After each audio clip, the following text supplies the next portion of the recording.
আসসালামু আলাইকুম, welcome back to my channel উম্মা ফারিস্তা ব্লগ। আজকে আমি আমার ভিডিও সম্পর্কে কিছুই আপনাদেরকে বলবো না, জাস্ট এতটুকুই বলছি যে আজকে আমি ক্যারামেল পায়েস রান্না করছি ফারিস্তার পছন্দে। তো আজকে যে বিষয়টা নিয়ে ভাবলাম আপনাদের সাথে কথা বলবো সেটা হলো সোশ্যাল মিডিয়ার জনপ্রিয় কিছু নর্দমার কিটদের নিয়ে কথা বলবো।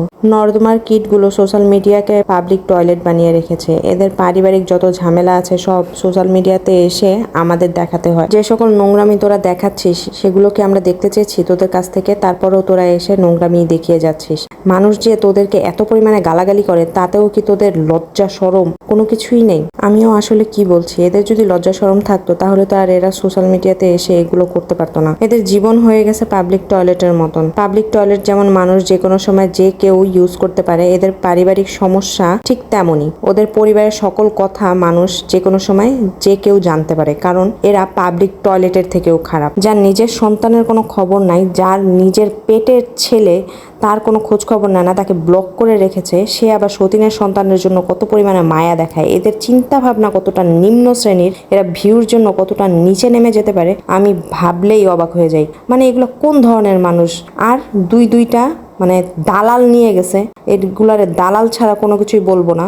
মানে যাদের নিজেদের সন্তানের কোনো খোঁজ খবর নেয় না তারা আবার যায় অন্যের সন্তানের পিছনে নাক গলাতে, অন্যের সন্তানকে উদ্ধার করতে। আসলে সমস্যাটা আমাদের মধ্যেই, বাঙালি জাতটাই খারাপ। যেইখানে নোংরামি দেখে বাঙালি জাত ওখানেই ছুটে যায়। এদের বাড়াবাড়ি কখনোই এই পর্যন্ত আসতো না যদি আমরা এদেরকে প্রশ্রয় না দিতাম, লাই না দিতাম, এদের ভিডিও আমরা দেখতাম।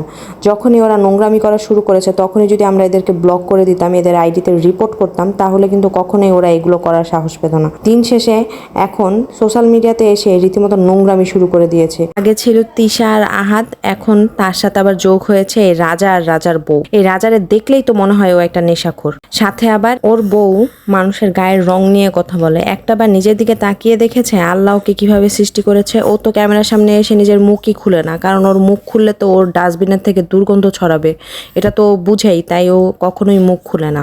একটাবার চিন্তা করে না যে আমিও তো প্রেগনেন্ট, আমার বাচ্চাটাও তো কালো হতে পারে, আমি কেন আরেকজন মানুষের গায়ের রং নিয়ে কথা বলি? মানে রীতিমতো এরা পাগল বানিয়ে রাখছে সবাইকে। আমার মনে হয় আমরা যদি এখন কোনো পদক্ষেপ না নেই তাহলে দিন শেষে কিন্তু সোশ্যাল মিডিয়াতে কাজ করার মতন কোনো ওয়ে থাকবে না। তো সবাই মিলে প্লিজ এদেরকে বয়কট করেন।